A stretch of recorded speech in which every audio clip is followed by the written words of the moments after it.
Yep, the Mets are showing interest in Max Scherzer again, folks. You heard that correctly.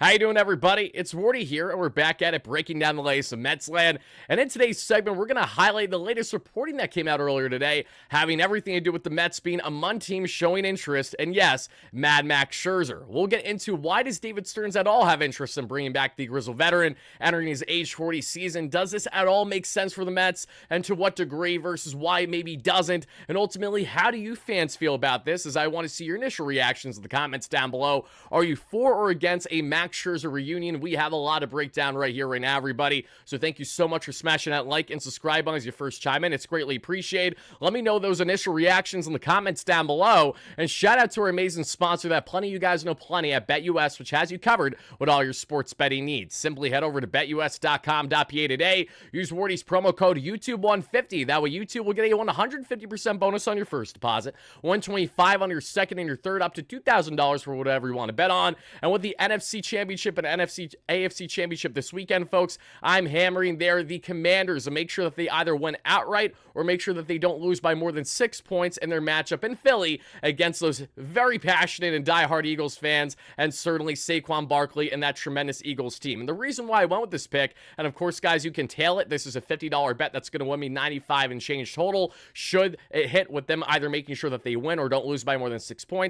I saw how much they were relying on Saquon Barkley last week, and I understand the weather played a factor in that with the snow and everything, but Barkley was simply carrying that Eagles team, and even then, they still were not at a touchdown difference in their final score against a Rams team that I think is a much lesser opponent than what you're getting in the Commanders at their best. They just put up over 40 points against the Detroit Lions. They're in Detroit. I love the Commanders matching up toe-to-toe with the Eagles to keep this game close, even if they do not prevail in the end. So that's why I want this bet, everybody. Feel free to tail, but please know, not a sports betting expert at all, just a diehard fan that loves to continue placing bets here with our friends at BetUS. But as we hop back in this one, everybody, let's get into where this reporting initially stems from, and it comes from my buddy on the platform that many of you guys know plenty, and that is Pat Ragazzo. Pat, who's been doing a fantastic job on the beat through for the Mets through an affiliate with Sports Illustrated. He states the following. It's since been reaffirmed on SNY and others. Source: free agent Max Scherzer threw in front of teams that we saw at the Sports Performance Pro Day earlier in the week. I'm told that scouts like what they saw. Mets, Yankees, Dodgers, Blue Jays, Phillies, Braves, Cubs, Red Sox were among those teams.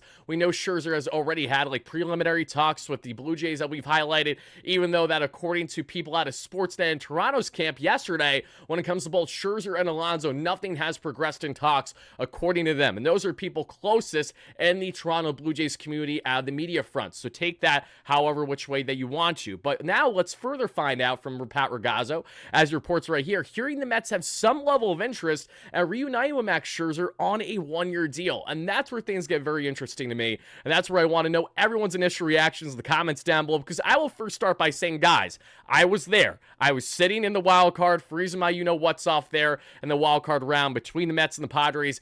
Max Scherzer on the bump, giving up right around 7 earned runs or so in just a couple innings. It was absolutely doomed before the game even started. It's one of the worst games, if not the worst game I've ever attended as a Mets fan. I lost my voice out of it. I literally had like a panic attack the next day that was separate from that, but went in hand with just how much that game felt like it took years off my life.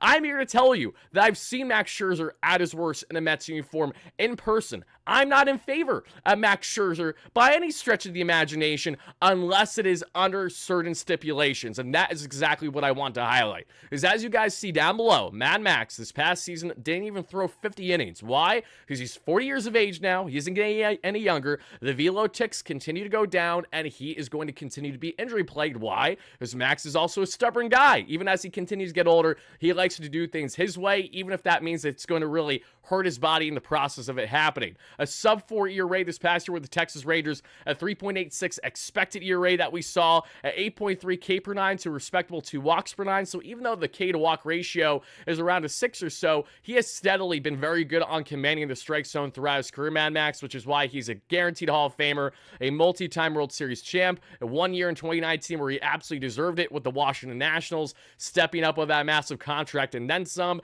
and then not so deserving with the Texas Rangers that we saw, where Max was injury riddled that that year. When he came back, he got rocked constantly. He was anything but a help for them in postseason, and they still won the World Series with Max being a very small contributor. Jacob deGrom was on the shelf at that point as well, so two former Mets that ultimately won it all in their first year outside of Queens, that being in Texas with those Rangers. Since then, Max Scherzer has now hit the free agent market, and what we have seen him do, however, during his tenure with the Mets over that 2-year span was honestly among the best signings in recent history that the Mets have made. Let's not forget that, at least on the regular season production alone, as you guys see down below. In 42 games and 253 innings, Mad Max had a flat 3 ERA with the Mets, a just over 1 WHIP, roughly 300 strikeouts, a 10.5 K per nine to a sub 2 walks per nine, and was over 30% better than the average pitcher in baseball throughout his stint with the Mets. Yes, obviously, this doesn't include the lack of playoff heroics because we all saw him flounder the way that he did in 2022, and then he was traded in 2023 at the deadline for Luis Angel Acuna,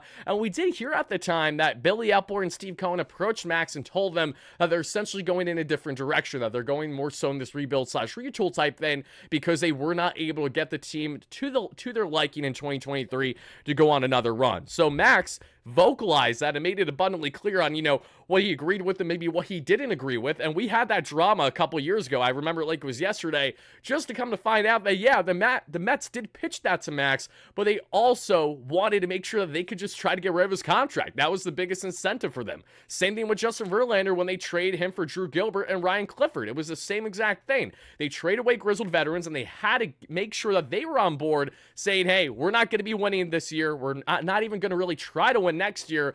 Little did Max and JV know that the Mets would go on to have better runs than the Texas Rangers and the Houston Astros in 2024 versus their respective teams, and that really surprised a lot of people, including the entire Mets fan base, after being 11 games below 500. It's not about how you start, it's about how you finish, baby, and the Mets finished 2024 greatly, which is why we look above and beyond in 2025 with now Mr. Juan Soto in the realm. And that Juan Soto connection is important in my opinion, because Max in the early rumblings with a team like the Toronto Blue Jays did note that it's going to be kind of a tough sell for him to go to Toronto, but if they land Pete Alonso and show that they are going to be a true formidable option to try to push for playoffs in that wild card, at least out of the AL East, that could sway a veteran like Max, who will be settling on just short-term deals now until he ups and retires. Now, what's so interesting about this is, one, I firmly believe that until we find out, breaking news from Jeff Passan or someone else, that Pete Alonso has signed with the Toronto Blue Jays or somewhere else, I do think that he will inevitably find himself back with the Mets when everything is said and done. When you look at this Mets lineup as is, this is enough to sway a guy like Max Scherzer. The big question is, should us fans and should David Stearns be swayed enough to want to bring Mad Max back? We know how Scherzer is in the clubhouse, and it's honestly been nothing but good things. I've spoken to people not only in the Mets organization that previously worked there and actively worked there, and their interactions with Max, and they were always positive. His clubhouse culture, he brings a lot of veteran leadership, obviously, and he also makes sure that guys are kind of, regimented and making sure that we're not deviating from focusing on winning every single baseball game possible. When Max pitches, we know he's a completely different person. You can't touch him. Shout out to Dave Roberts back in 2021 after Max got traded there, and he slapped him on the butt there after one of his first starts with the Dodgers, and he said, don't do that. Even after his start, you don't do that with Max. You don't touch him. You don't look at him. Francisco Lindor can barely even talk to Max when he's on the bump doing his thing, because he's just so locked in. He's an animal. He's frothing at the mouth there while he's in the dugout, just to give you 5 innings and 3 earned runs or something at this point in his career. But all semi-jokes aside, Max Scherzer, let's get into why he doesn't make sense, and then we'll get into why he does make sense. So for all my fans that don't want Max back, I get it. I 100% understand. I saw with my very own eyes in person heartbreak like never before in 2022. It wasn't fun. I also know that when you look at Max Scherzer, what is the best fit for him, right? The Mets already have essentially 6 starters heading into the season. Yes, are all these starters better than Max Scherzer? Not necessarily. There's a lot of question marks, but unlike those guys, Max Scherzer just has a huge question mark with his health in general.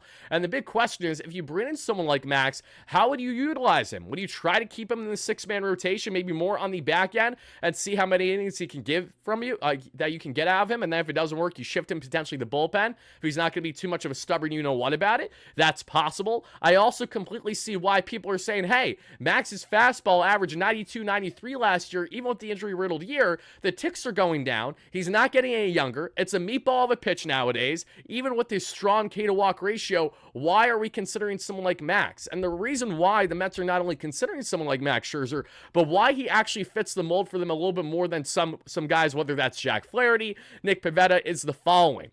Max Scherzer, you're only signing to a one-year deal. There's not a chance, and you know what, that the Mets would sign Max Scherzer beyond that. So it would be a one-and-done, a low-risk, high-reward type situation for the Mets if they brought back Max. As you see from his savant numbers beside me there from the 2024 season, fastball velocity has certainly dropped, 26th percentile. Even with the injury-riddled year, that's something to make note of. However, what's also something to make note of is that even though Max's velo dropped, he was still right around league average, if not well above league average in every other statistic for the most part, right? As we see here in the average exit velocity, giving up right around 88 miles per hour. That's well proficient. That's right around in the 70th percentile, at least in Major League Baseball. Chase percentage, best in Major League. Literally in the 100th percentile last year. He got a lot of guys to chase greatly at that 36.4% rate. The whip percentage was well above league average, looking over 70% there. K percentage just below league average. Walk percentage well above league average. We're looking at least the 80th plus percentile there. Barrel percentage right below league average. Hard hit percentage well above league average in the 75th percentile there.